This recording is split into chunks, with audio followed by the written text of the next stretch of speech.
বাপের তালুকদারি, এই দেশটা ইচ্ছা মতো আপনি পররাষ্ট্রনীতি চালাবেন, এই দেশটা কি আপনার বাপের জমিদারি পেছেন, জমিদারি একদম পিছন দিয়ে বাপের জমিদারি পেছেন।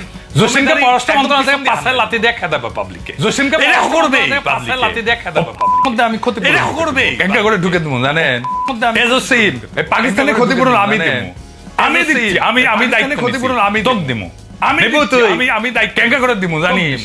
আইসন ওই $200 মিলিয়ন না, আইসন ওই $200 মিলিয়ন না, বাংলাদেশি কয়েন করবো, ইনক্যাঙ্ক কয়েন বাংলাদেশি কয়েন শব্দ দেন না, ইনক্যাঙ্ক ঝনঝন করে পড়িচ্ছে করে কয়েন শব্দ, ওই কয়েন একটা একটা ঝনঝন করে পড়িচ্ছে করে শব্দ নে, তুই নিয়ে ওই কয়েন একবার সে খালাস করে আবার ফিরে আসবি, আবার ঘুরছে আবার খালাস করে ফিরে আসবে, আবার ফিরে আসবো, আবার খালাস করে ইন্ডিয়ান লেসপেন্সারি করার জন্য তোক পালিচ্ছি,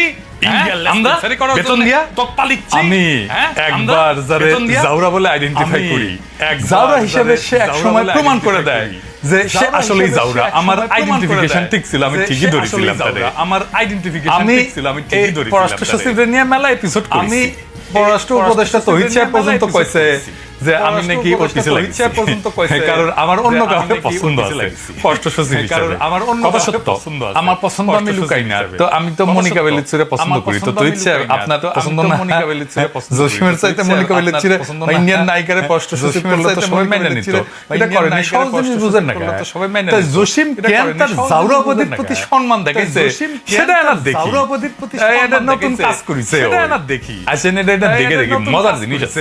জসিম পাকিস্তানের সাথে একটা দ্বিপক্ষীয় মিটিং করেছে, জসিম পাকিস্তানের ভালো জিনিস পাকিস্তানের সাথে করিছে, মেলাদিন মিটিং টিটিং হয় না, সেই দ্বিপক্ষীয় মিটিং এ মেলাদিন মিটিং কি করিছে, সেই দ্বিপক্ষীয় মিটিং এ কি করিছে, পাকিস্তান নিয়ে আমি বয়ান দিছিল, মানে যে সিপি গ্যাং এর গর্দবগুলা আওয়ামী লীগের গুলা মানে যে সিপি গ্যাং এর গর্দবগুলা আমি বামেরা কি বলতো, এক নাম্বার বলতো পাকিস্তানকে 1971 এর গণহত্যার জন্য ক্ষমা চাইতে হবে, পাকিস্তানকে 1971 এর দুই নাম্বার কি কইতো ক্ষমা চাইতে হবে, পাকিস্তানের কাছে 1971 এ বাংলাদেশে অনেক পাওনা আছে সেগুলো ফেরত দিতে হবে, 1971 এ বাংলাদেশে অনেক পাওনা আছে সেগুলো ফেরত দিতে হবে, আজকে পড়া পাকিস্তানিদের তিন নাম্বার, আজকে পড়া পাকিস্তানিদের অন্য কিছু কইতো, এগুলাই তো এই তো হাসিনা লেসপেন্সার বিএনপি নেতার ভাই পররাষ্ট্র সচিব জসিম, বিএনপি নেতার ভাই পররাষ্ট্র আমি বয়ানরে আবার মাঠে নিছে, এই আমি বয়ানরে আমি তার প্রত্যেকটা দাবি নিয়ে কথা বলবো, তার শয়তানি আর মূর্খতা ধরাই দেব কথা বলবো, এবং এটাও ধরাই দেব যে এটা গ্র্যান্ড ইন্ডিয়ান প্ল্যান, এবং এটাও ধরাই দেব সে পাকিস্তানকে 1971 এর গণহত্যার জন্য ক্ষমা চাইতে বলছে, পাকিস্তান একবার না দুইবার রাষ্ট্রীয়ভাবে ক্ষমা একবার না বাংলাদেশের কাছে, দুইবার আমি সেই প্রসঙ্গে প্রমাণ সহ বাংলাদেশের কাছে পাকিস্তান কি গণহত্যার জন্য ক্ষমা চাইছে। 1977 5 থেকে 9 এপ্রিল বাংলাদেশ ভারত পাকিস্তানের পররাষ্ট্রমন্ত্রীদের ত্রিপক্ষীয় একটা বৈঠক, পাকিস্তানের সে বৈঠকে বাংলাদেশে প্রতিনিধিত্ব করে মুজিব সরকারের পররাষ্ট্রমন্ত্রী ডক্টর কামাল হোসেন। বৈঠকের অন্যতম প্রধান আলোচ্য বিষয় ছিল 195 জন যুদ্ধাপরাধীর বিচার। এতে পাকিস্তানের প্রতিরক্ষা পররাষ্ট্র প্রতিমন্ত্রী বলেন, কোন অপরাধ সংগঠিত হয়ে থাকলে আমার সরকার তার নিন্দা জ্ঞাপন এবং গভীর দুঃখ প্রকাশ করে, আমার সরকার তার নিন্দা। আর তখন পাকিস্তানের প্রধানমন্ত্রী জুলফিকার আলী ভুট্টো বলে, মিটমাট ত্বরান্বিত করার জন্য অতীতের সমস্ত ভুল ক্ষমা করে দিন, ত্বরান্বিত করার জন্য অতীতের সমস্ত এই দুই বক্তব্যের পরিপ্রেক্ষিতে বাংলাদেশ সরকার সিদ্ধান্ত নেয় যে ক্ষমাশীলতার নিদর্শন হিসেবে এই বিচার প্রক্রিয়া তারা আরো অগ্রসর হবে। নিদর্শন হিসেবে দেশে ফিরে 11 এপ্রিল 1977 ডক্টর কামাল হোসেন বলে যে বাংলাদেশে পাকিস্তান যে অপরাধ করছে তা প্রতিষ্ঠা করা, পাকিস্তান কর্তৃক তার সব অপরাধকে স্বীকার করানো এবং বাংলাদেশের বিচার অনুষ্ঠানের সামর্থ্য প্রতিষ্ঠা করাই ছিল এবং প্রস্তাবিত যুদ্ধাপরাধী বিচারের মুখ্য উদ্দেশ্য ছিল। বর্তমান ক্ষেত্রেও পাকিস্তান তার অপরাধ স্বীকার এবং ক্ষমা প্রার্থনা করায় এই লক্ষ্য অর্জন করা গেছে। ডক্টর কামাল হোসেনের এই বক্তব্য পরদিন বাংলাদেশের সমস্ত পত্রিকায় প্রকাশিত হয়। এরপর বাংলাদেশের পক্ষ থেকে 195 জন যুদ্ধাপরাধীর বিচারের সিদ্ধান্তটা আনুষ্ঠানিকভাবে যুদ্ধাপরাধীর বিচারের সিদ্ধান্তটা এটাই ছিল প্রথম সরকারিভাবে ক্ষমা প্রার্থনা। এটাই ছিল প্রথম ক্ষমা প্রার্থনা হয়েছে, আরেকবার হয়েছে দ্বিতীয়বার আর ক্ষমা প্রার্থনা ক্ষমা চাইছে পাকিস্তানের প্রধানমন্ত্রী দ্বিতীয়বার ঢাকায় এসে 1974 এর জুনে শেখ মুজিবের আমন্ত্রণে পাকিস্তানের প্রধানমন্ত্রী ভুট্টো ঢাকায় মুজিবের আমন্ত্রণে ভুট্টোর সামনে রাতে একটা রাষ্ট্রীয় ভোজসভার আয়োজন করা হয়েছে। উপস্থিত আছে স্বয়ং সদী বডিগার্ড, মন্ত্রী পরিষদের অন্যান্য সদস্য। ভুট্টোর ডিনারের আগে বক্তৃতা পরিষদের অন্যান্য সদস্য এবং বলতে ডিনারের আগে বলতেছেন শুনেন ভালো কইরা এবং বলতে শুরু আপনাদের উপর স্বার্থপর অবিবেচক সামরিক কর্তৃত্ব, আপনাদের উপর লজ্জাজনক দমন পীড়ন এবং অকথ্য অপরাধ করেছে। লজ্জাজনক আমি পাকিস্তানের জনগণের পক্ষ থেকে বাংলাদেশের জনগণের জন্য শুভেচ্ছা বয়ে এনেছি। আমাদের দয়া করে তাদের শুভেচ্ছা বয়ে ইয়াহিয়া খান তার সাথে এক করে দেখবেন না, যারা শুধু আপনাদের নয় তার সাথে আমাদের উপরও তখন শাসন করে, যারা শুধু আপনাদের, আমরা আপনাদের বেদনা এবং কষ্টকে অন্তর দিয়ে অনুভব করি, আমরা আপনাদের ক্ষতির জন্য আন্তরিকভাবে দুঃখ প্রকাশ করছি, আমাদের শেষ নবীর নাম নিয়ে আমি আপনাদের কাছে বলতে চাই, আমরা আমাদের কৃতকর্মের জন্য আপনাদের কাছে বলতে চাই, আমরা আমাদের তওবার জন্য অনুতপ্ত। এর চাইতে তওবা আর ভালোভাবে কিভাবে এর চাইতে আর ভালোভাবে এইভাবেই তো ভুট্টো তার একটা রাষ্ট্রনায়কের বক্তব্যে ৭১ পাকিস্তানের বাহিনীর বর্বরতার জন্য আনুষ্ঠানিকভাবে ক্ষমা চেয়েছে। ৭১ পাকিস্তানের বাহিনীর ভুট্টোর পরে শেখ মুজিব বক্তৃতা দিতে ওঠে, ভুট্টোর সাথে সুর মিলায় শেখ মুজিব বলে যে আসেন আমরা অতীতের তিক্ততা এবং শত্রুতা ভুলে যাই এবং আমাদের জনগণের জন্য আশা এবং সমৃদ্ধির নতুন অধ্যায় শুরু, জনগণের জন্য আশা এবং সমৃদ্ধি। পৃথিবীর বিভিন্ন পত্রিকায়, আন্তর্জাতিক পত্রিকায়, পৃথিবীর বিভিন্ন পত্রিকায়, আন্তর্জাতিক পত্রিকায় এটা ছাপা হয়। দেখেন জসিম আবার ক্ষমা প্রার্থনা করতে বলে কেন? মানে এক অপরাধের জন্য কয়শবার পাকিস্তানের কাছে ক্ষমা চাইতে হবে? মানে এক অপরাধ, আমি পাকিস্তানের প্রতিনিধি দলে থাকলে জসিমের প্যান্ট খুলে নিয়ে পাছায় লাথি দিয়ে প্রতিনিধি দলে থাকলে জসিমের প্যান্ট খুলে নিয়ে পাছায় লাথি। হারামজাদা জসিম জানে না এই ইতিহাস।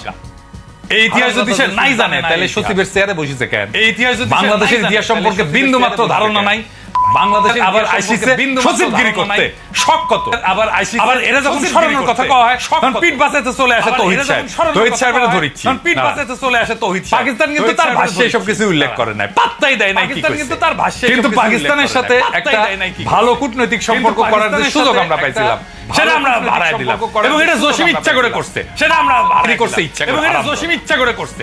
তারপরে আসা করছে পাওনা টাকার ইস্যু নিয়ে, টাকা নাকি পায়, এটা নিয়ে কি বুঝে? এই পাওনা টাকার বিষয়টা 2016 সালে হাসিনা সরকারের পাওনা টাকার বিষয় ওইখান থেকে কপি পেস্ট করেছে। দেখেন জনগণের ইস্যু, ওইখান থেকে হাসিনা সরকারের ইস্যু, দেখেন হাসিনার জনপ্রশাসন পদক পাওয়া, হাসিনার পাঁচটা প্রফেসর ইউনূসের সচিব, বিএনপি নেতার ছোট ভাই, বিএনপি রিকমেন্ডেশনে হওয়া পররাষ্ট্র সচিব, ভাই এটা ফলো রিকমেন্ডেশনে হওয়া পররাষ্ট্র সচিব। আর দেখেন ইন্ডিয়ান মিডিয়াতে কি উল্লাস, দেখেন ইন্ডিয়ান মিডিয়াতে কি উল্লাস, আরো দেখান, দেখেন আরো দেখান। তো বিষয়টা কি, পাওনা টাকার বিষয়টা কি? 1970 সালে ভোলা ঘূর্ণিঝড়ের পর তৎকালীন পূর্ব পাকিস্তানে পাঠানো $200 মিলিয়ন বৈদেশিক সহায়তা, পাকিস্তানে $200 মিলিয়ন বৈদেশিক সহায়তা, এই টাকা চাওয়ার মধ্যে এটার মধ্যে আছে। রেডি সাহেব, এই পাইজি মেলা দিন পর এক মাল পেয়েছি, এক গাধা ছিল শহরদের বডিগার্ড 3 লক্ষকে 3 মিলিয়ন কইছিল, আরেক গাধা বডিগার্ড পর ইনফিনিটি পেয়েছি। দেখান মালের ছবি দেখান, আর তার পিছনে না গাধার দাগ দেন ছবি দেখান। আর এই হারামজাদা $200 মিলিয়ন সাহায্য ছিল তখন, হারামজাদা 200 মিলিয়ন সাইক্লোনের টাইমে। এটা কি তোর শহরদের বডিগার্ড কয়ে গেছে? সাইক্লোনের টাইমে মোট সাহায্য ছিল বডিগার্ড কয়ে গেছে 30 নভেম্বর পর্যন্ত $24 মিলিয়ন। দেখেন নিউ ইয়র্কের টাইমসের নিউজটা দেখান রিতা সাহেব, দেখেন আলাদা করে হিসাব আছে কই থেকে সব মিলে কত এসেছিল, সব মিলে এসেছিল $64.7 মিলিয়ন। হারামজাদা তুই কোনটি পেছিস $200 মিলিয়ন? পাকিস্তানের টিম নিয়াত ভদ্রলোক, আমি ওই টিমের টিম লিডার হইলে কইতাম $200 মিলিয়ন হিসাবটা দিবি তো দেন, টিম লিডার হইলে কইতাম মুখে জামা ঘষে দিতাম একেবারে। পাকিস্তানি গলে বেকুব আছে, জামা ঘষে মারা খাইতে খাইতে এদের সেনসেশন নাই হয়ে গেছে।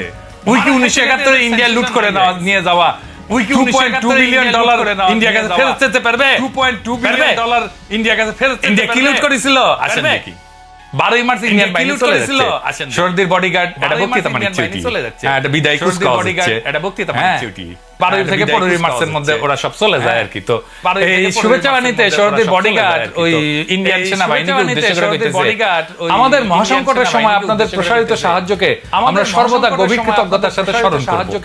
ইচ্ছা থাকলেও বাংলাদেশের জনগণ তাদের আতিথেয়তার হস্ত আপনাদের দিকে প্রসারিত করতে পারেনি, কারণ পাকিস্তানি সেনাবাহিনীর ধ্বংসযজ্ঞের কারণে তাদের মানে বাংলাদেশিদের আর কিছু অবশিষ্ট নাই।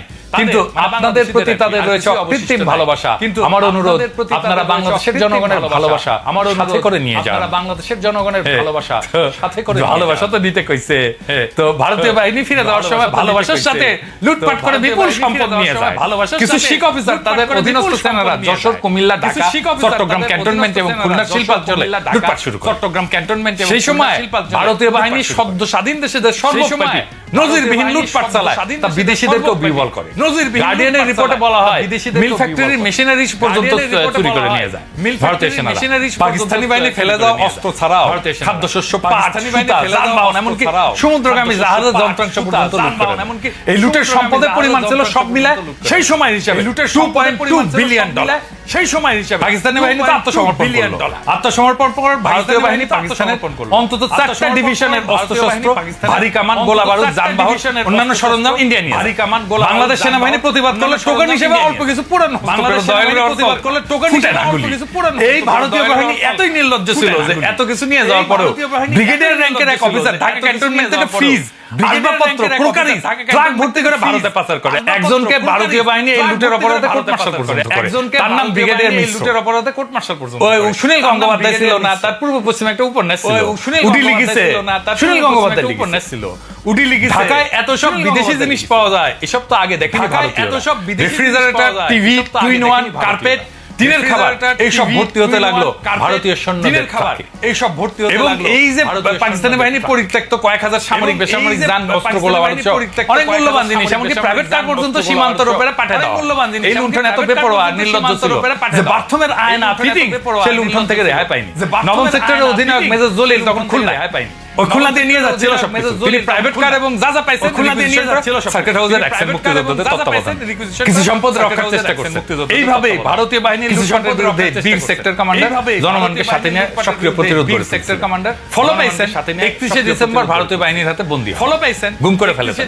যশোর সেনা ছাউনির অফিসার্স কোয়ার্টার একটা নির্জন বাড়িতে তাকে আটক রাখা। যশোর সেনা বাড়িটা ছিল পাকিস্তানি বাহিনীর একটা নির্যাতন সেল। বাড়িটা অন্ধকার ছিল, রুমে মানুষের রক্তের দাগ, এলোমেলো সেরা চুল, কিছু নরকঙ্কাল ছিল, সাথে শকুন এবং শেয়ালের উপস্থিতির মধ্যে খাটে ডিসেম্বরের রাতে আদাসের একটা কম্বল গায়ে দিয়া দেশের প্রথম দেশের প্রথম